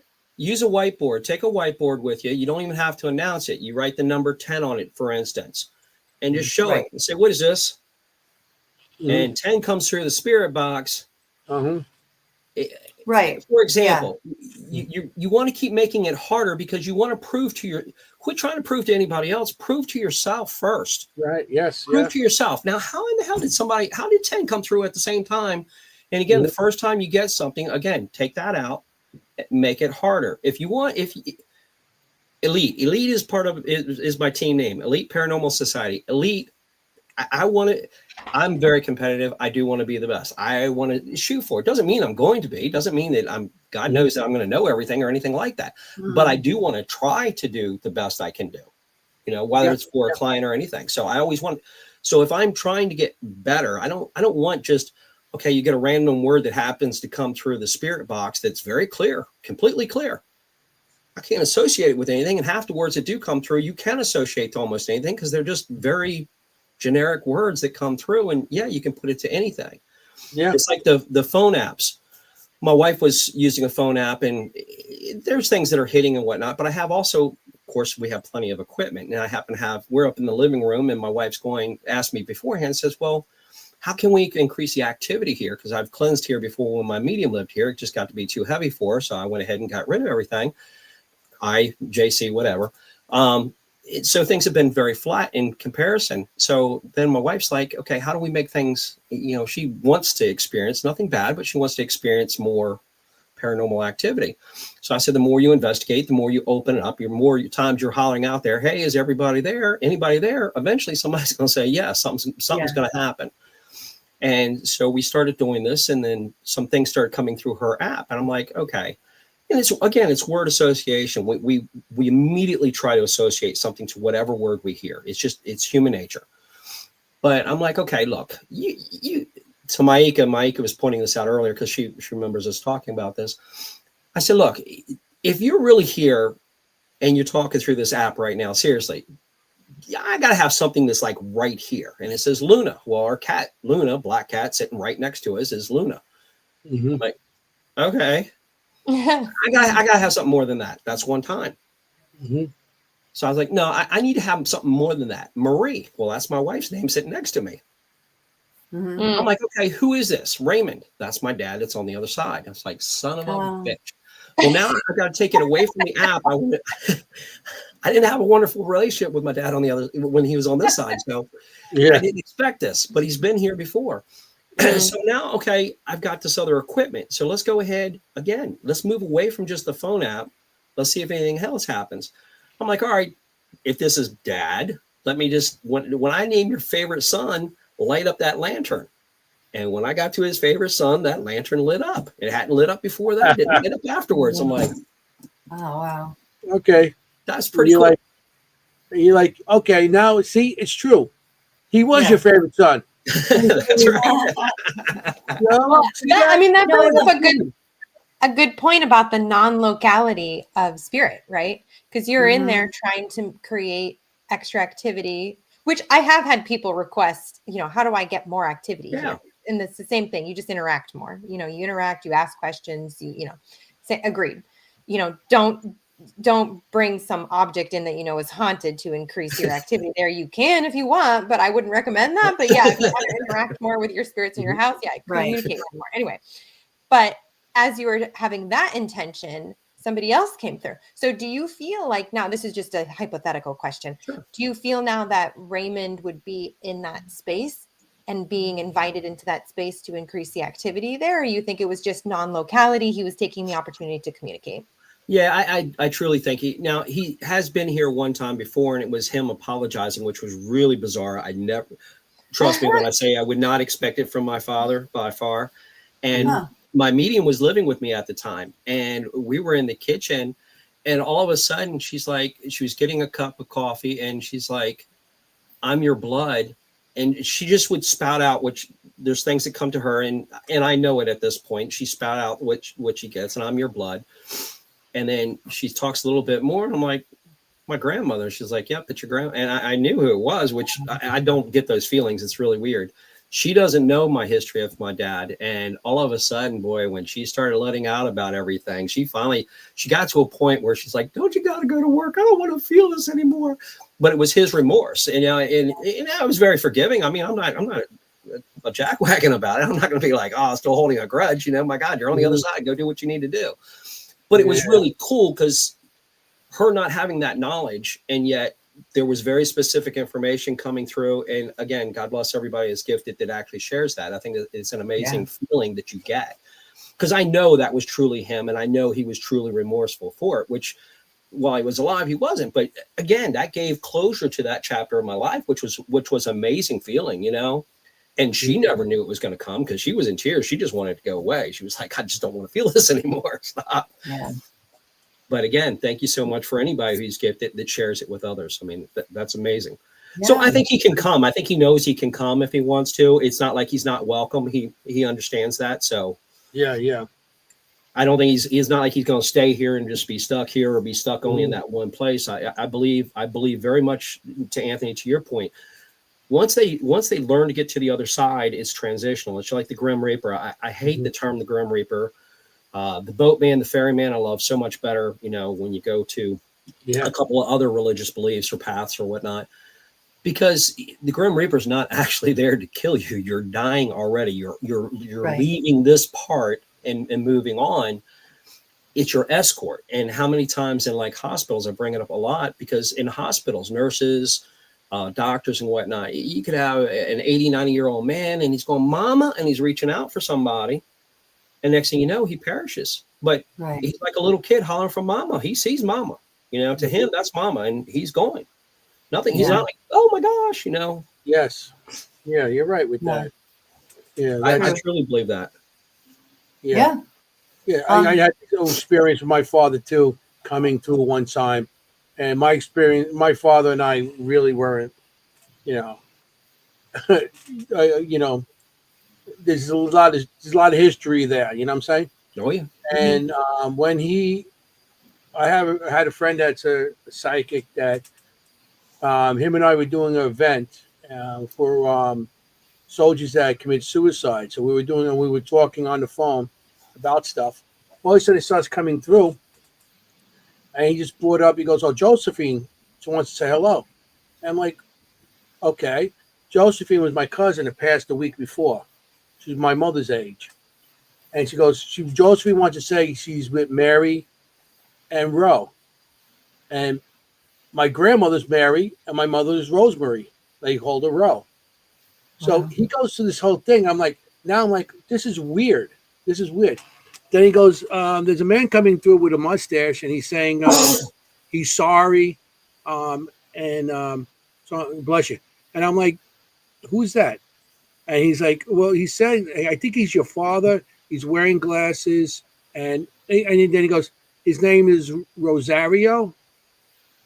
And nobody knows my father's name is Rosario. They know him as Sam. Who's the name Rosario? Wow. Okay. I'll go a little further with this guy, because and then he goes, Rosario, your father wants him to let you know he's sorry for all what he put you through when he was alive and everything. And he just wanted to apologize. So my wife's next to me, and I'm going to try and make this short. But my wife's next to me, and she's like, what's going on? What's going on? And he goes, this is Cecilia wants to come through, and she says hello. My wife, her grandmother, Cecilia, that passed. And I'm like, now he's reading my wife next to me, and he's on the phone with me. So she's like, son, bless you. And he goes, bless you. Princess is here, and she's with Ernie. Princess was her dog, and Ernie's the guy who gave her the dog. And I'm like, she's like, and I'm telling her, and she's like, oh, and she gets all nervous. She calls up her mother. Yeah. She calls her mother, Mama, this guy's reading me, and he's bringing up Ernie, and he's bringing up Cecilia, and he's bringing up Penn. And then he goes, Anna's here too, and she wants to say hello to her daughter. Anna is my mother-in-law's mother. So it's a party. It's a party on the other side. Wow, they're all he's on the phone together. with me, gave me contact, speaking to me. Then he's speaking to my wife next to me. And then my wife calls somebody on the phone and he's reading the person on the phone. Wow. So it's like, That is man, awesome. that's some long distance call. No kidding. Yeah. But Wow. my father came through to apologize for all the stuff he put me through. So I know what you're talking about with the mail. But that Nothing was, you could ever expect. I mean, when yeah, it hits you like exactly. that and you start hearing all that, it's the last thing you would ever expect. Yeah. My father wasn't Right. a person to apologize. That's what I'm saying. Right. Same. Yes. Yeah. You know what I mean? He just did, and that was it. Consequences. Yep. But that was Gosh. crazy how that happened. But That's amazing. What a read. Wow. Yeah. All of that that. was a read. And I wasn't on the phone reading. We were talking about what we're going to do at this event we were doing for the soldiers that commit suicide and everything. And we were talking, and it was like, whoa, that came out of Holy nowhere. cow. And the whole thing is, I met him like a month before, so he didn't know all that. He didn't know my mother. He didn't know my mother. He didn't know anybody in my family. He just knew me. I think he met Yes. my son, and that was it. Yeah, be pulling those names out like that. That's awesome. Exact names. I was like, Yeah. what? I was amazed. I was really amazed. But Yeah. I want to put your if anybody wants to get any stuff from send it Oh, to yeah. you. I'm going to put on the screen if you want to say add it, and Jenny if you want to put it in the chat. But this is I do. how to contact him to get any of the equipment that you've seen. Which I all this equipment is pretty cool, really cool. Yeah, we Okay. have an Etsy page. If you're interested as far as in getting anything, you can definitely check out our Etsy page. It's 24elite.etsy.com. Jenny, can you So- put that in this? Yep. And then the website looks like it's eliteparanormalsociety.com. Yeah, that's for our actual, that's the investigation side. So the 24 Elite is going to be for the building side, 24elite.etsy.com. Gotcha. That's cool. Okay. You get your equipment. Anybody I has love it. questions? I mean, feel free to ask them. If you have questions, you got suggestions, Yeah, it's I all mean, good. The Robert, idea you is have to any let people events be able to coming up? actually have something that's going to help them connect to the other side. That's really where it's at. yeah. Yeah. Do you have like Kim said? Do you have anything coming up that you want to, so people could come see you? Actually, we do not have anything really scheduled coming up right now. We do have a project we're going to be working on that you'll be seeing online here before long, Speaking for the Silent.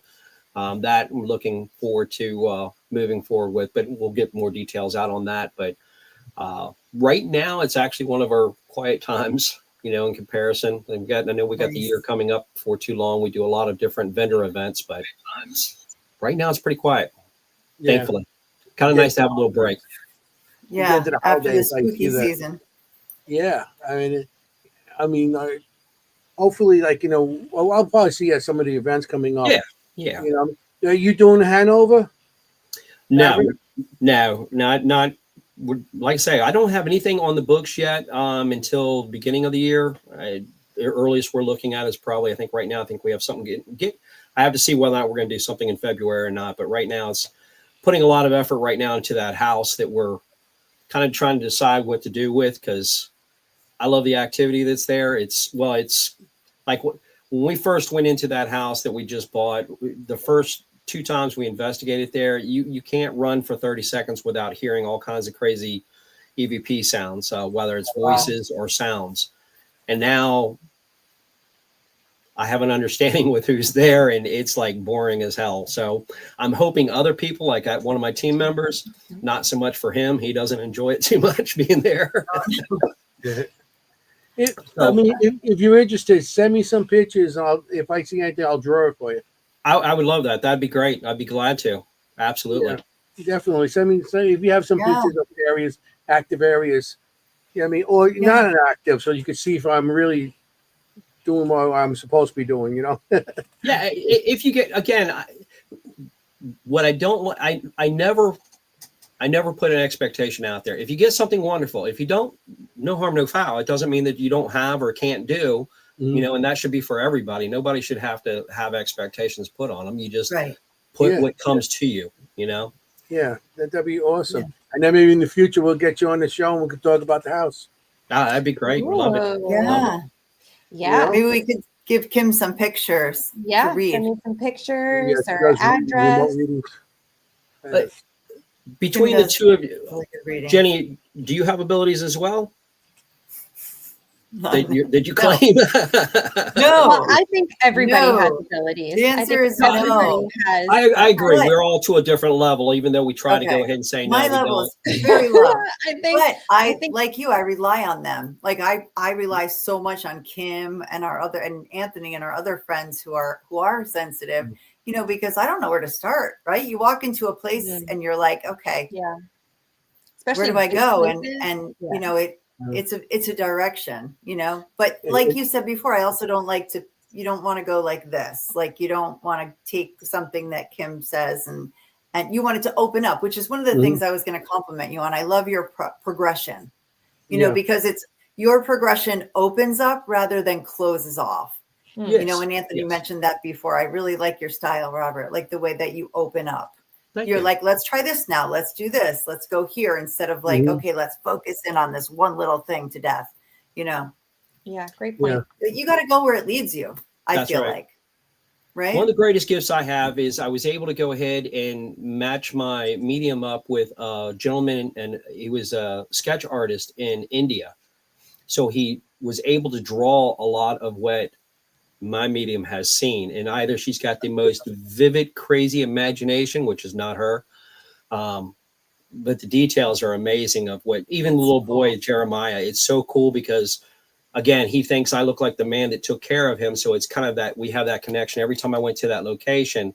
But to be able to see what he looks like to me it's great. Kim, you can see or feel or have pictures, same thing, Anthony. But for me, I can't, you know. Unfortunately for her, like at Christmas, you know, I was doing all the blankets and the cups with all the different pictures. And unfortunately, some of them are not very. She's like, why do I have to live through this again? I've already seen this, you know.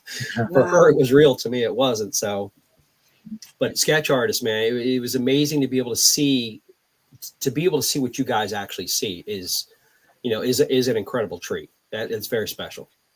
Yeah, thank you. It's I mean, Well, I have I to would agree say with just open your Go ahead. imagination because I think you'll see more than what you believe you can. If you are as open with what you believe you can do and not say, well, I can't.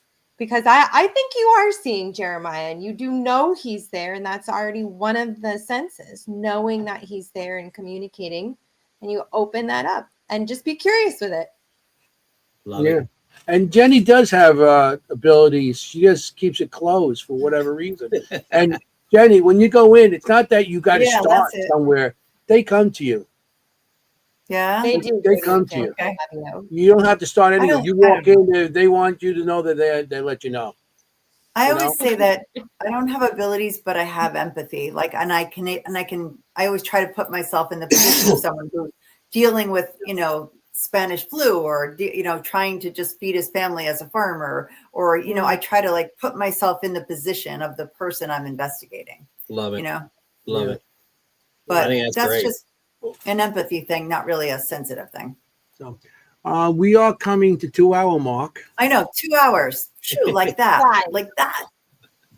You know, Holy cow. That might be the fastest show ever. That was fast. Yeah. So I'm going to have. You did go by quick. Right? I want to thank everybody in the audience for showing.